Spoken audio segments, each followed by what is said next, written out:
Hello and good morning. Welcome to this podcast on global security and democracy. My name is Nico Heller, and this is Reboot 2030, a Democracy School podcast. My guest today is Chris Hammer, who joins us from Australia. Chris is a theoretical physicist. He obtained his PhD from the California Institute of Technology in 1972, and he's still an honorary associate professor in the School of Physics at the University of South Wales, where he still is based. Chris currently serves in a caretaker role as the president of Scientists for Global Responsibility, formerly also known as Scientists Against Nuclear Arms. And of course, he's also the founder of the World Citizens Association of Australia. I'm talking to Chris today in his capacity as president and treasurer of the Coalition for a World Security Community of Democratic Nations, as he'll be making the case for a multinational alliance of democracies at a time of global crisis to mitigate against the real and growing risk of a third world war. Now, I can see that Chris is here, so let me invite him in.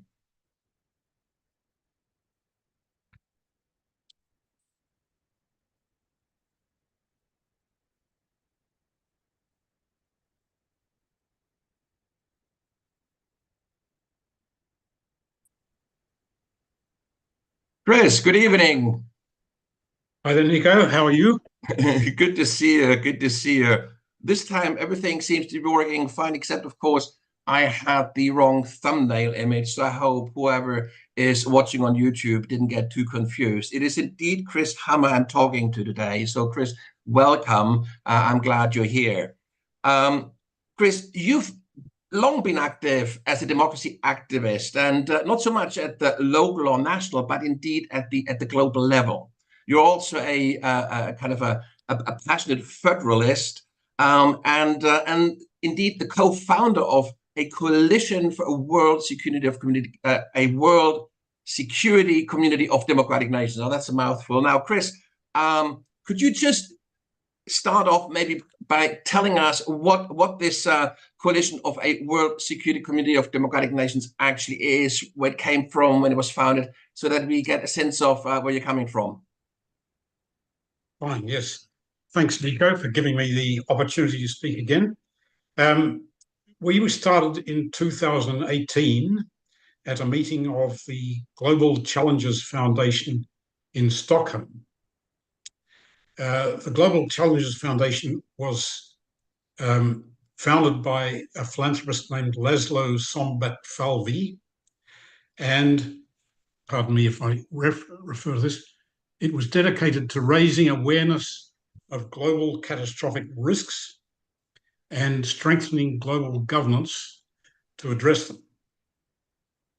And they had this meeting, something called the New Shape Forum, where they formed a number of transnational working groups working on various issues or directions with some support from the foundation. So, e.g., one of the working groups has become now the Coalition for the UN We Need, which is a big coalition focused on reforming the UN. Our working group was motivated as follows. So, to deal with these global catastrophic risks like climate change, like nuclear war, it's obvious, it seems, that we need a better system of global government, basically, some sort of world federation. But democracy has to be a fundamental principle of any world federation to ensure that it doesn't become a world tyranny or a world autocracy. That's got to be a fundamental principle. Well, the problem is not all the nations of the world are democratic.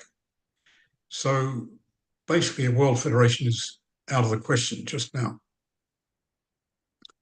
However, what we could do is follow the European example and start from a smaller core group of countries which does respect the principle of democracy and form a community, just a community to begin with, aiming at some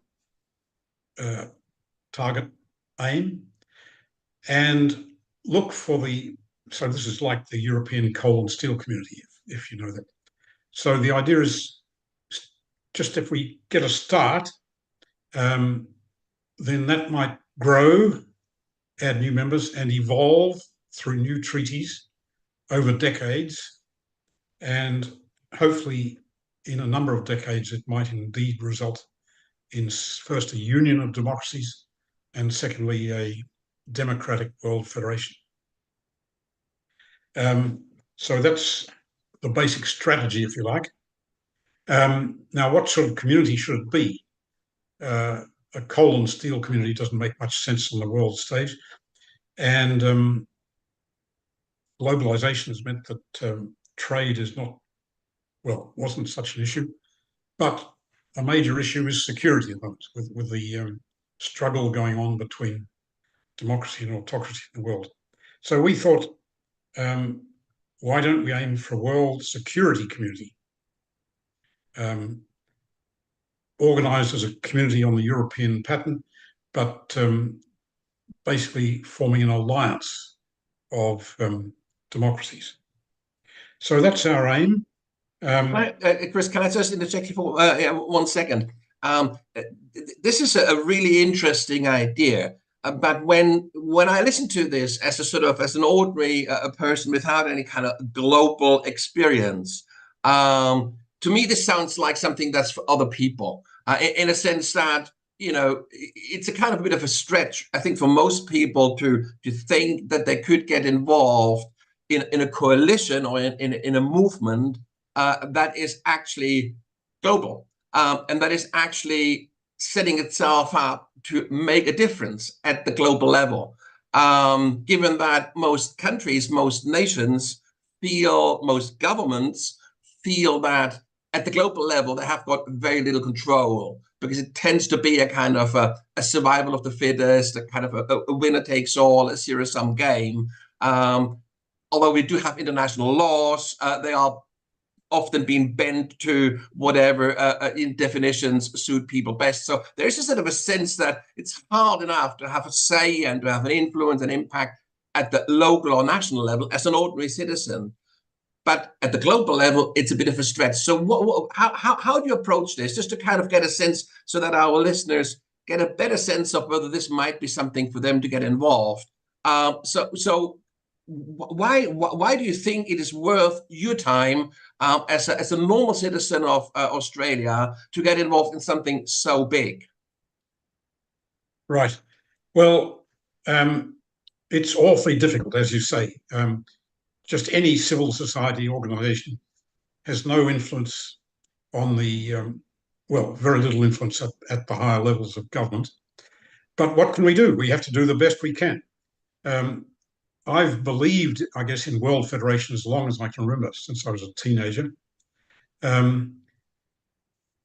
I got into another line of business, physics in the end. But the thing is, we all have to do what we can. And we can all write letters, we can lobby politicians. We do the best we can. That's all we can do. I mean, I mentioned the C4UN, looking for reform of the UN. They're always pushing it uphill because any major reform is going to be vetoed by one of the permanent five, right? In particular, China or Russia. But they're carrying on, they're doing what they can. What can we do? We do the best we can. So we have about 50 members. We have a website. We have very little social media, so we could do much better in that regard. Yeah, it's difficult. We just do the best we can. That's all I can say. I totally get that. And as you say, you've got to start somewhere, and you have to kind of build out slowly from there and be realistic about what is feasible in this world today. Because if we're not realistic about things, then we may just get disillusioned and drop out again. So there's got to be some mix of realism and idealism, and that balance needs to be maintained.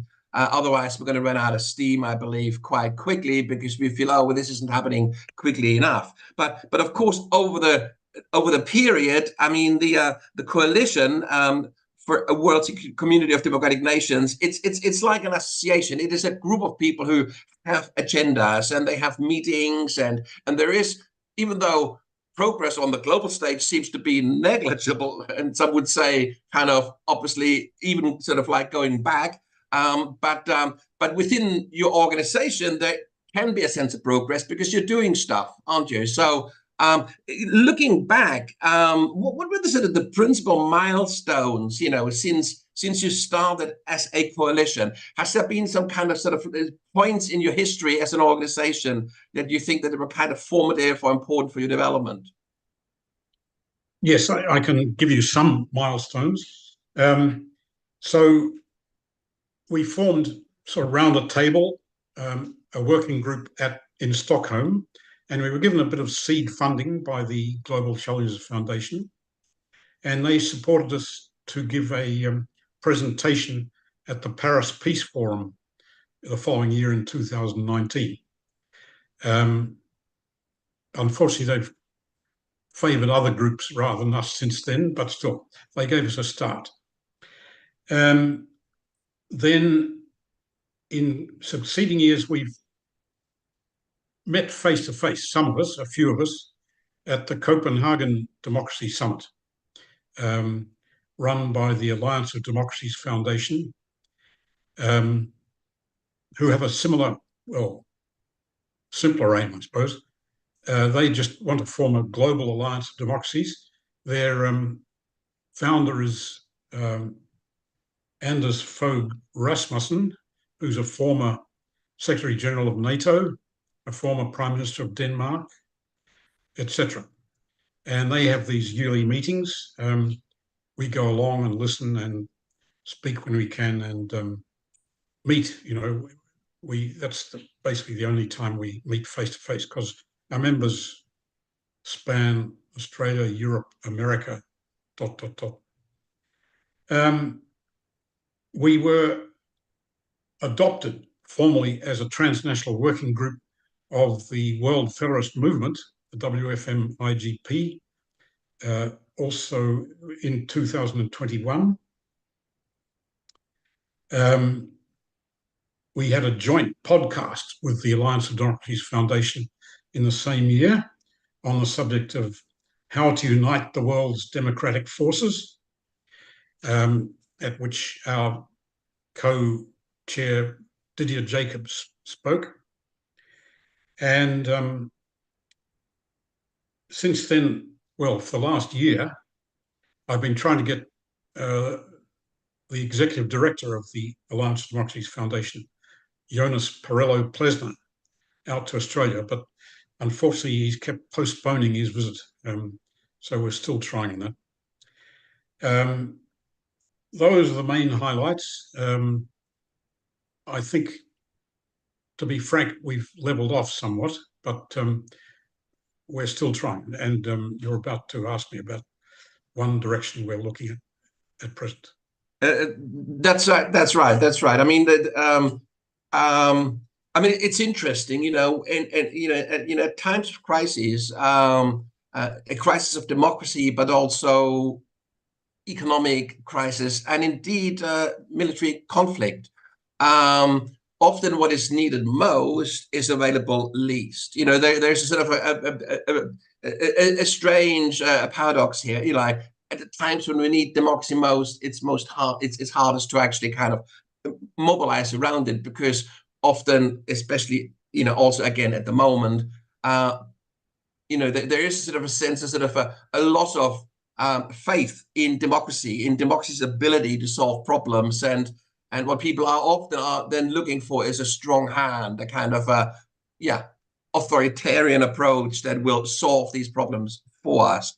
And of course, this is what we're up against, isn't it? Is sort of at this point, what would be a realistic way to somehow unlock a sort of a democratic process that would lead to a better future.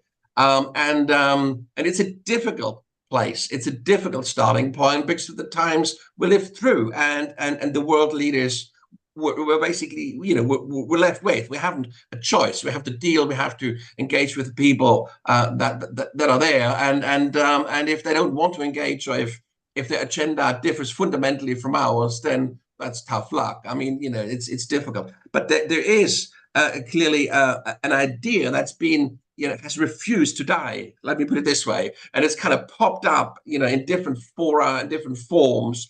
And this is this idea that we somehow need to rethink NATO. I mean, I'm saying NATO partially because of the security imperative, but also because of its history and its purpose. And there are questions around whether NATO still is the right sort of security alliance format for the future, whether this can still secure world peace as a deterrent, or whether we need a wholly new approach. And I think what you're suggesting is no, let's not do away with NATO. NATO is important, but let's somehow think about democratizing a security infrastructure around NATO, which in the long term might assimilate NATO, but in the short to medium term, it clearly would just, if at all, coexist. Now that sort of new structure that kind of refuses to die, that idea, people talk of a D10, as in democracy 10.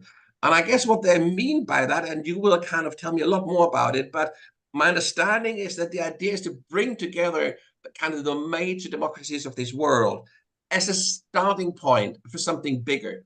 And then over time, as the world hopefully democratizes further, to bring in more nations on board. Now, maybe we start with this. So that's just a brief history of the idea. When was the idea of a D10 first kind of voiced, first articulated, and by whom? And what exactly was it back then, and how has the idea developed since? Okay.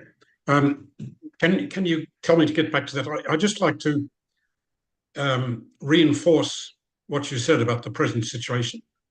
I mean, there's been this struggle, right, between democracy and autocracy, has been talked about for ages, and basically democracy has been losing for the last 15 or more years. So Freedom House claims that 15 out of the 17 most recent years, democracy has gone backward in the world. Meanwhile, we seem to face greater and greater threats. So there's even talk that soon we might be facing World War III. We've seen Russia actually invade Ukraine, which shocked the entire world, even though Putin said he would do it. Xi Jinping has announced that he will overtake Taiwan by force if necessary by 2049. All the experts say he's going to try much sooner than that. In fact, the expert opinion is he'll be ready to go by 2027. He's building armaments and ships and rockets and so on as fast as he can go. And so we may face World War III by 2027. And Henry Kissinger, just before he died, warned that things looked very much like pre-war conditions. So that gives, it seems to me, that gives a major reason for our idea of an alliance of democracies. It should give huge impetus to the idea. Right, now you mentioned NATO. So NATO is the alliance of democracies we have at the moment.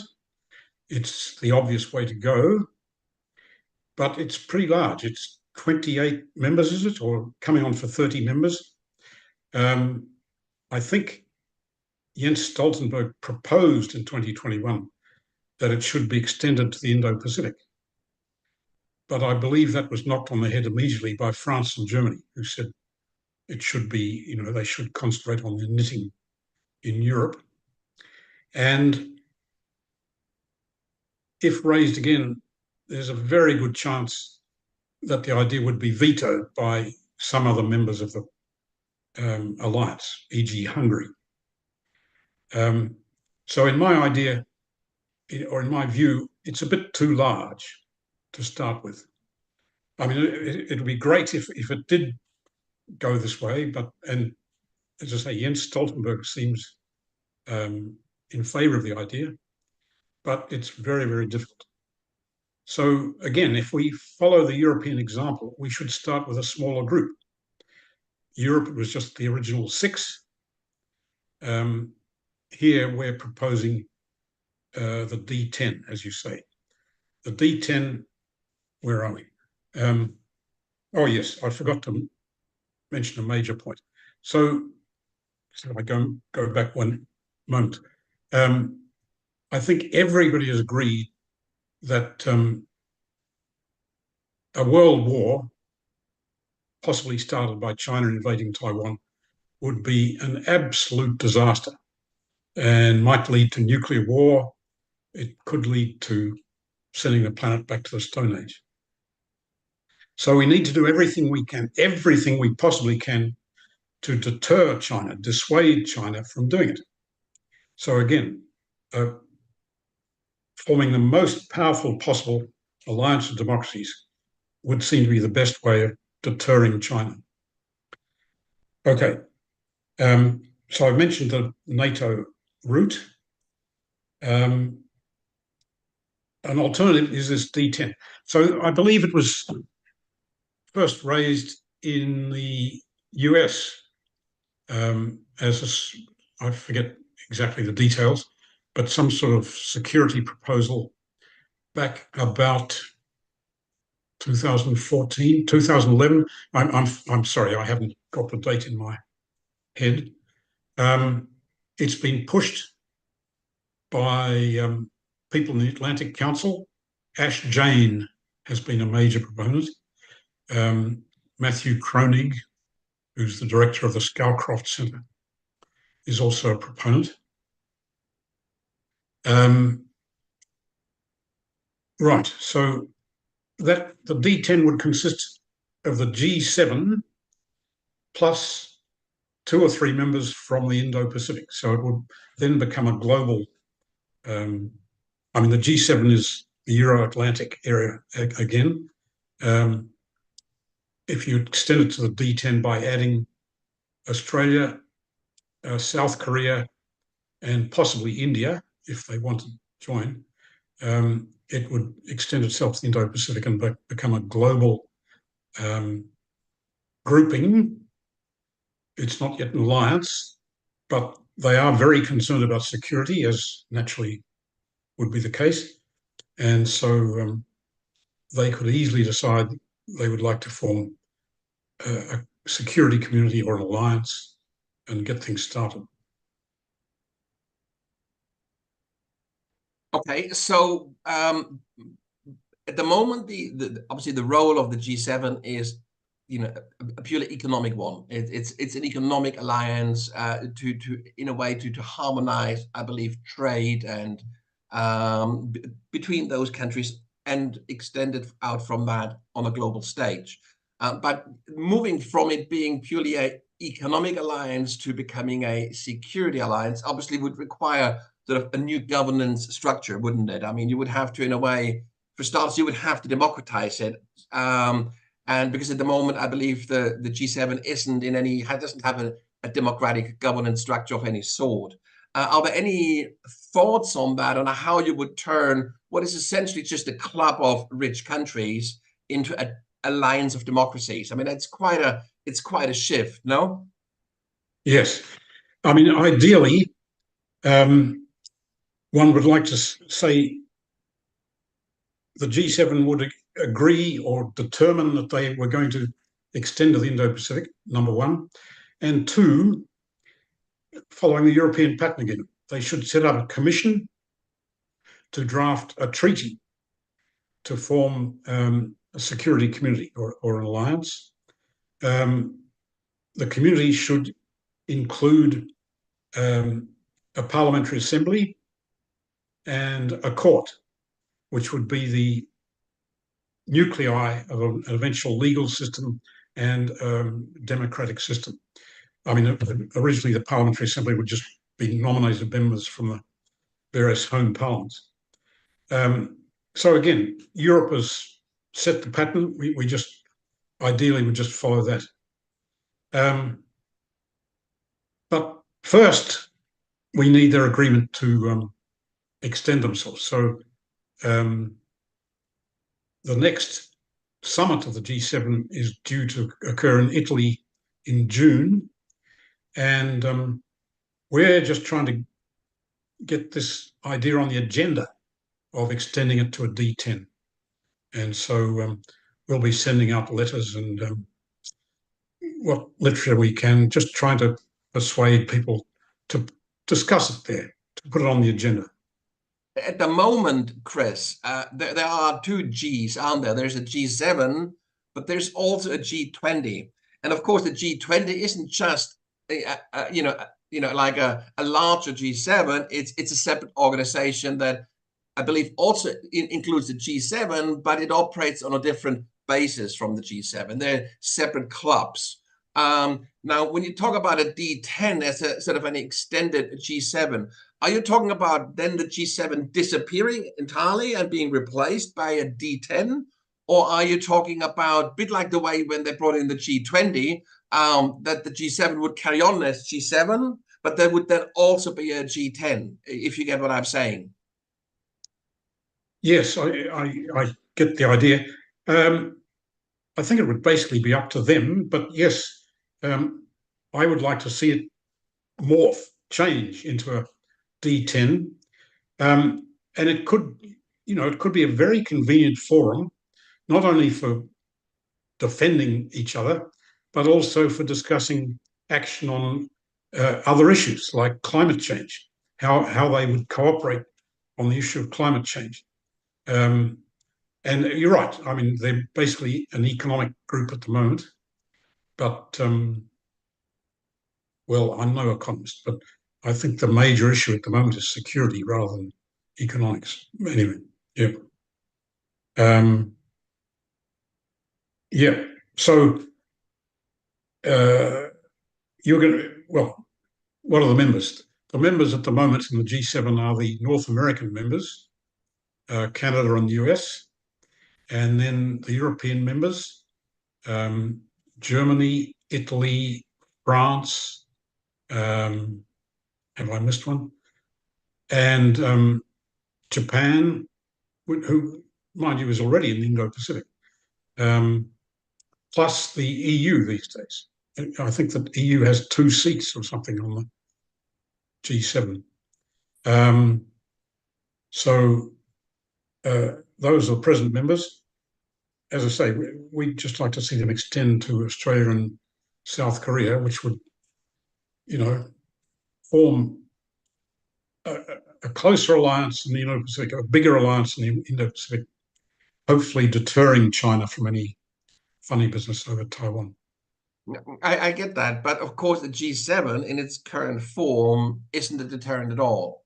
And in fact, another route to go would be to say, forget about democracy. Let's just extend and bring the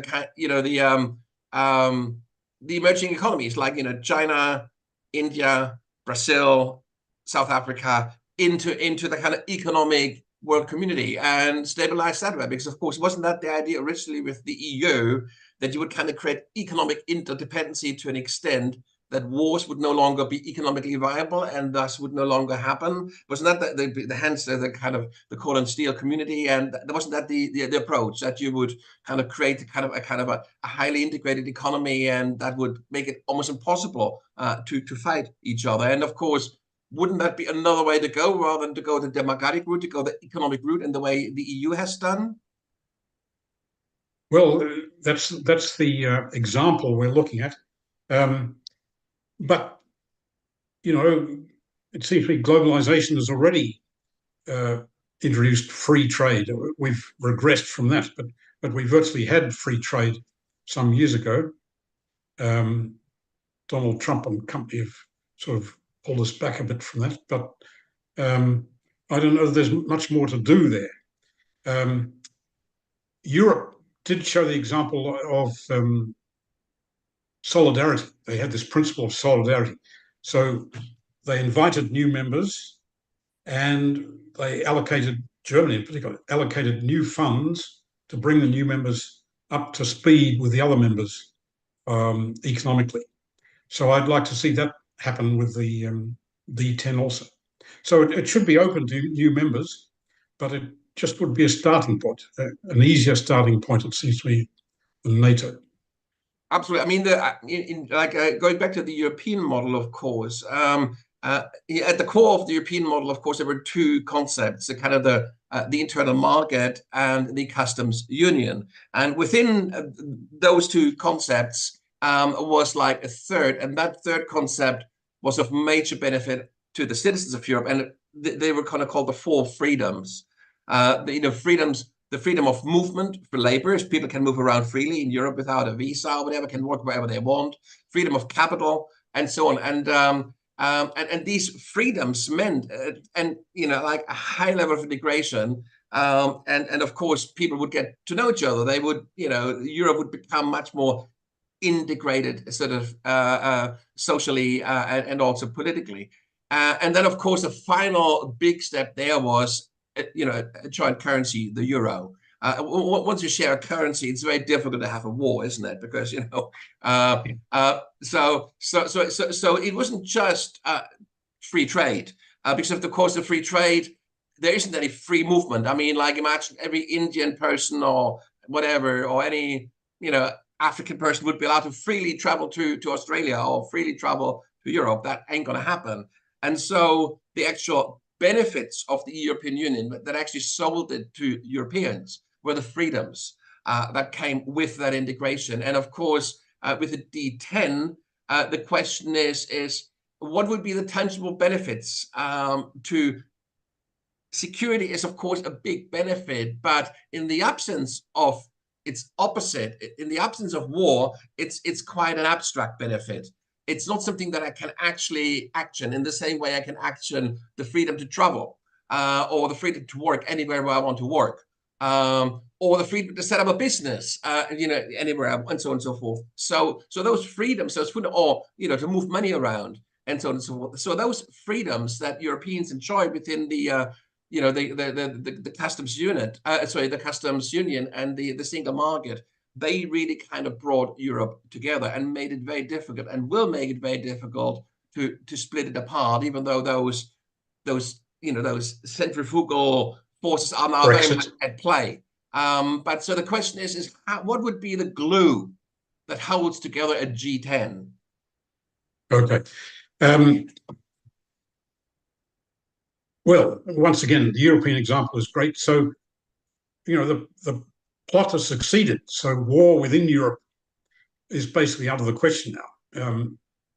So that's number one. Those freedoms are great. They would have to lie in the future, right? Well, depends which countries we're talking about. But the countries have to be more or less economically on the same level to allow free movement and so on. I mean, Europe's facing a refugee problem of huge proportions itself, right? So integrating with Africa is going to have to wait a while. But you're right. Ideally, the community should develop much more activity in other areas. The OECD could well be a forum for common action. So that does include, I think, only democracies. It's a major instrument of economic activity on the world stage. And so our idea is hopefully that that could take care, if you like, of the economic aspects to some extent. So, I mean, if we started with a D10 and open it up, then many countries would probably hop on board very quickly. So most of the NATO countries, hopefully, ... So I mean, I think the principle at the heart of NATO is this idea that an attack on one member is an attack on all members. Yes. So you would want to think twice about attacking a tiny little country that is a member of NATO, because you would also be attacking the United States. And so that principle, of course, is a huge deterrent. Would you see a D10 to take on that principle, or would there be another principle? No, that would be the fundamental principle, yes. So that would be the core issue. But beyond that, well, we call it a community rather than an alliance, because we're looking for these extra instruments of government following the European pattern that could lead further on to the four freedoms you mentioned, a union of democracies eventually. And I mean, we have to have faith, I suppose, that the whole world will be democratic eventually, because it's a better, it's a more modern, it's a more effective system of government. We've had kings forever, but they're not the ultimate means of government. I mean, but when you take NATO, just to go back to that example, not every member of NATO is a democracy, as we know. I mean, I'm thinking, for instance, Turkey, or there's other examples where you could question whether they would be still democracies. Now, you are, if I understand you correctly, saying that this is part of the problem, that in this conflict between autocracy and democracy, we need an alliance, a security alliance that is solidly grounded in this idea of democracy, so that it doesn't become just a pure question of muscle, but also a question of shared values. In the same way as the European Union would see itself, although you could debate that, but it sees itself as a sort of a value-based union. Now, the G7, of course, doesn't have any sort of democratic criteria. This is purely about economic might, so why? And of course, one route you sketched out as a possible expansion or as a global security kind of infrastructure. You sort of said, well, NATO could do that if, and Stoltenberg would support that presumably, if countries like Germany and France would go along with the idea. But then, of course, democracy doesn't really figure very highly, whereas in the D10 proposal, democracy seems to be quite central to the whole approach. What is it really that is at stake here? Is it democracy, or is it global stability and security? Well, it's hard to see global stability and security without democracy. I mean, we're seeing these huge threats from the autocracies in Russia and China at the moment. So, yes, again, I would like to see, shall we say, follow the European example. So the EU has criteria for membership. And Turkey, for instance, has been applying for membership for many years and has sort of never managed quite to reach the criteria, right? So NATO is rather looser in that regard. I guess Turkey is a very valuable member in terms of position and military assets and so on. But anyway, yes, no, I think you need to keep the criteria similar to the way Europe has done it. I mean, it occurs to me that for this kind of starting proposition, a security alliance, a global security that extends into the Pacific kind of region, for that, democracy is kind of a nice to have add-on in a sense. Because like the military itself isn't particularly democratic to start with. So democracy, when it comes to military operations, isn't really a big issue. Now, why it was and is a big issue in the EU is, of course, the EU expanded out beyond, and some of the biggest critics of the EU would make that an issue. It expanded out way beyond pure economic questions. And there are shared budgets and financial allocations and so on and so forth, and money going from some countries to other countries. And when money changes hands, you kind of want to know that it's spent on things that you yourself also value and support. And of course, for as long as you only talk military, you're not going to ask, well, do they have a democratic structure within their army? No, because they don't, But once you extend out beyond that, and then the kind of the democracy and the value system linked to that becomes a much bigger kind of concern. So my question is this.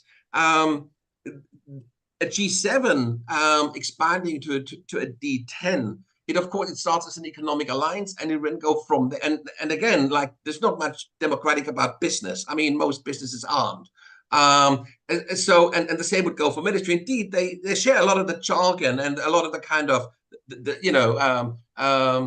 the perspective from market penetration to expansion to what you have it. So in fact, a lot of the kind of, in fact, I believe business schools often kind of grew out of military academies. So there's a very close link between sort of economic education and military education. Now, once you expand beyond that, democracy becomes a much bigger issue. So the question is would it have to be democratic from the start? Would it have to be kind of written large from the start? Or is this something it would grow into? No, I think it has to be there from the start. So it's a fundamental principle. Europe applied that again, and it developed a lot of functions and freedoms and what have you later on. So this would all happen on the global scale later on. But I think democracy has to be a fundamental principle. And once you started, as I say, lots of countries would rush to join in, I believe. Some would stay out, no doubt. But and then if you had structural adjustment funds like Europe did, it would form a huge incentive for new countries to join them and make themselves more democratic in order to qualify to join. And so I would see this as a huge step forward in general. The practical details, I'm not a politician and I don't know, but at least it's worth discussing, and it has been discussed in the past. So we're just hoping to get it on the agenda in the next little while. So getting it onto the agenda presumably would mean to get it onto the agenda of the G7, I suppose, yeah? Yes. And in terms of getting it onto the agenda of the G7, with this idea of expanding the G7, in fact, transforming, it's not just an expanding, it's a transforming, because it would be a very different animal, but once it becomes a D10. Because at the moment, yes, democracy isn't a concern of the G7. It's not part of its, of its founding rationale. Although it is in a sense that there used to be this thing called the Washington Consensus, where people would say, well, that democracy and capitalism go hand in hand, and so there was this kind of this sort of poetic link between the two, but it was never really quite spelled out in what way it had to be democratic. But moving on to a sort of a G10 would really mean a transformation, and there would have to be some kind of founding document. And presumably one would want to keep this very, very simple to kind of get it across the line, because it becomes, otherwise it's an impossible thing to negotiate. So what do you think would be the principal aspects such a document would have to cover to get it over the line, but to stay true to the idea of a D10? Okay. Well, again, I go back to the European example. So you'd begin with a treaty, I presume. That's the usual way. That's my question. Exactly. So what would be, generically speaking, what would be at an absolute minimum have to be covered in that treaty? Okay. You start with a preamble, right, which discusses the principles, which would include democracy, what did I say? Solidarity, all the principles already adopted in Europe. And then the body of the treaty then contains the substantial action items, which would be an Article 5, like NATO. It would probably establish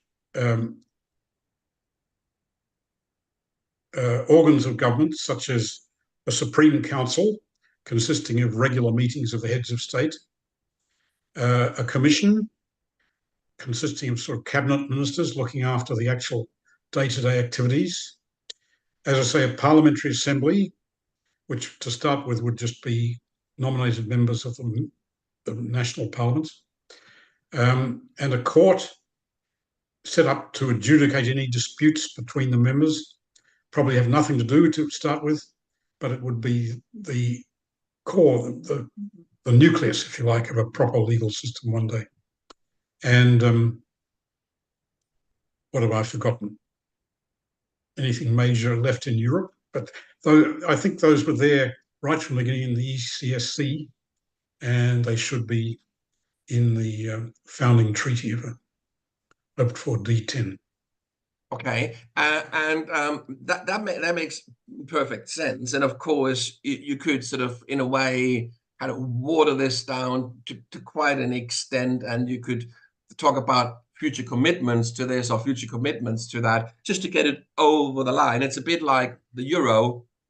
Not everybody adopted the euro, but they all had to commit to do so when the time is right. And of course, for countries like Sweden or Denmark, the time still isn't right, and I don't think the time ever will be right, given their economies and kind of the way they look at the euro. That window almost has closed, but we still live with this illusion that when the time is right, then the other European members will join the euro. Well, there are many Eastern European EU members who are, of course, not part of the Eurozone.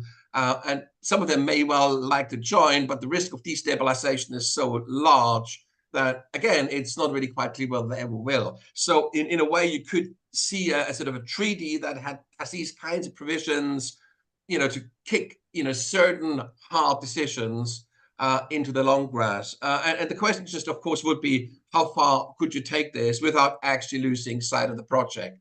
But I think it's a very interesting. So there's a G7 meeting this year where this proposal, where there's different groupings, including, of course, the World Security Community for Democratic Nations, or the Coalition for a World Security Community of Democratic Nations, is lobbying to get that onto the agenda.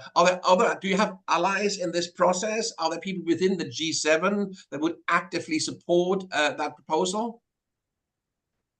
Good question. We really don't at the moment, but we're trying to lobby.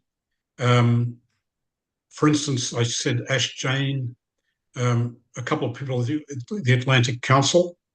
There's Richard Ponzio at the Stimson Institute. I've tried to get people to sign up just to support in principle our idea. I haven't had many replies as yet. It seems to me there are various people within the establishment who would be in favour of that. So I'm thinking in particular of Josep Borrell, is it? The High Representative in the EU, who's said a lot of similar things, very in favour of stronger European defence and cooperation. In Germany, there's Annalena Baerbock, is that right? Who seems very gung-ho about matters of security. In Britain, there's been some very strong statements from the Minister of Defence there, and I mean, everybody's worried. I mean, we're looking at a huge disaster. World War III does break out. The problem, of course, at the moment, and this is from pretty much a sort of a German or European perspective, but in my case, actually also probably from a German perspective, because that's the main kind of media I get in Europe at the moment, apart from the British media, which are kind of outside of the EU. But the real issue now, especially with sort of Donald Trump's sort of recent comments on how he would deal with countries that don't pay up, and there is a sort of a strong sense that governments have to militarize. They have to, significantly increase their kind of military spending. And there's a new arms race kind of building up now, massively gathering steam. I'll give you an example that 2 days ago, a conservative member of parliament of the national parliament here in Germany, and this was sort of a kind of a strategic demand, which sort of echoes a whole fraction within society and within sort of the political community in Germany.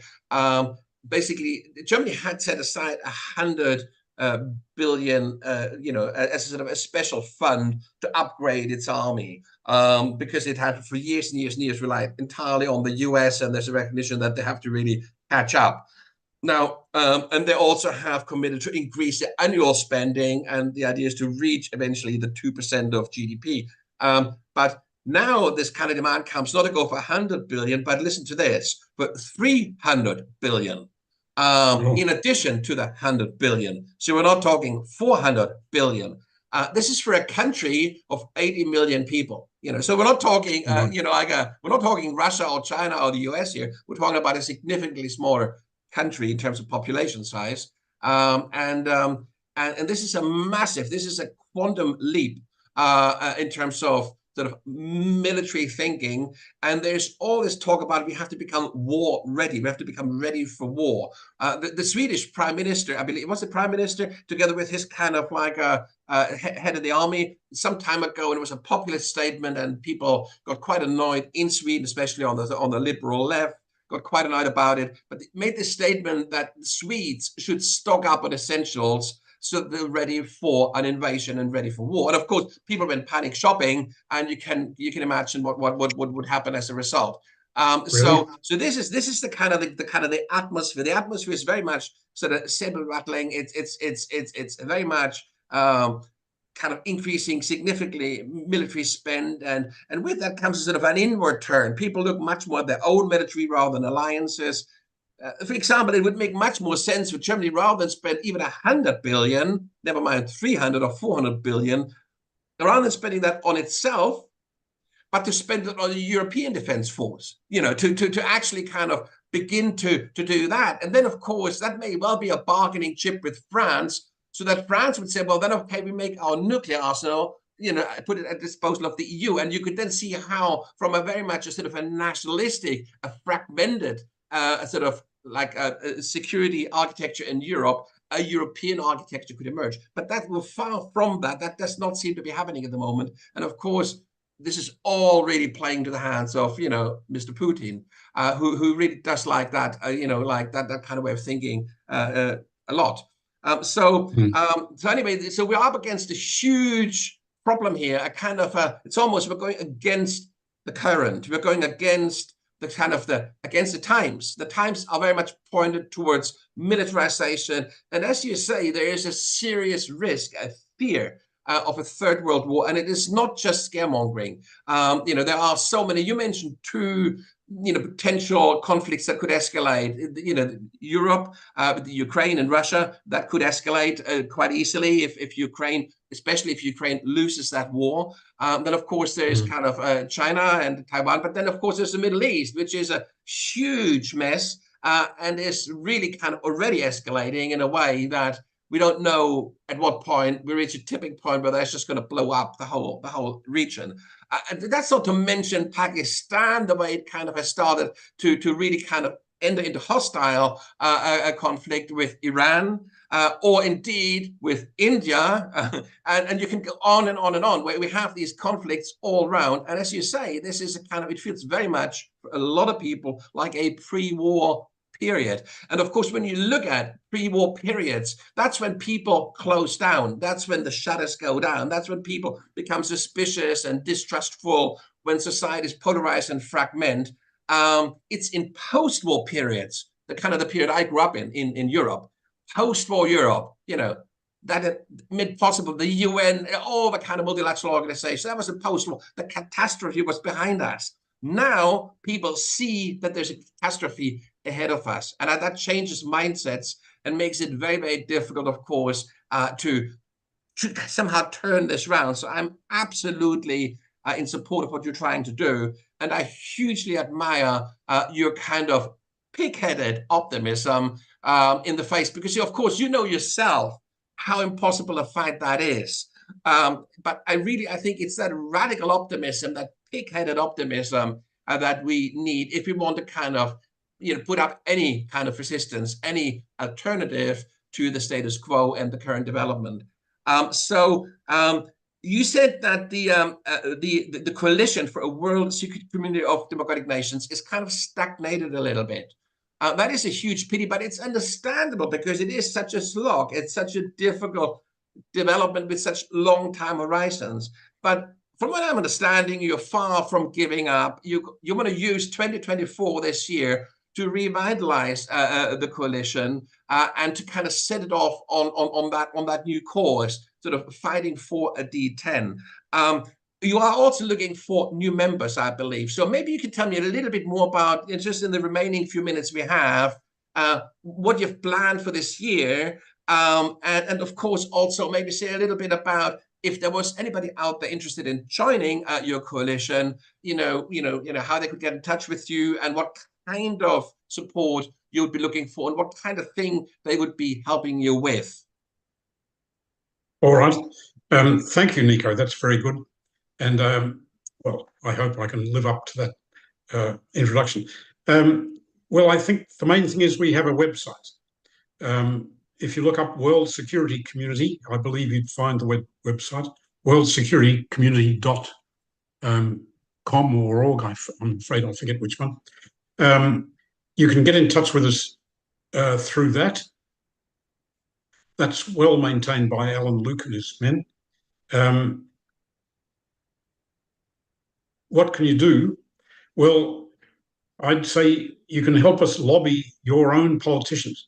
So I'm very busy at the moment writing letters to politicians in Australia. Mind you, I'm not sure what Australia can do to put items on the agenda. But maybe I could ask you, Nico, to write a letter or two to politicians in Germany, see if you can get them on board this idea. I mean, the principle, I don't know who said this, but if you want peace, prepare for war is a famous principle. Before World War II, all these ideas were out there. And in fact, there was a famous book, was it, by a fellow, Clarence Strite, proposing a union of democracies in 1939 to combat the fascist governments in Germany and Italy. Well, it didn't happen, but it's still a good idea, and it would still be a good idea today. Maybe a union is too much to ask right off the bat, but a community could be done. They just need to decide they need to do it. And then, as I say, set up a commission and off we go. So by all means, get in touch via our website, and I can send draft letters and so on. We have a document, a detailed proposal document with all the details in it. And we would welcome with open arms new members, yes.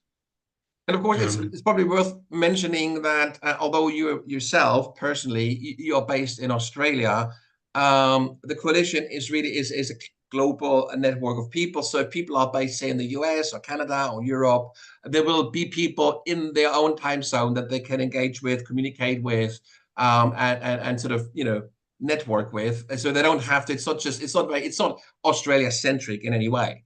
So I think that's important to know. As far as the actual sort of if you like, basic time structure is concerned, when is the G7 meeting that you're all kind of building up to? When is that happening?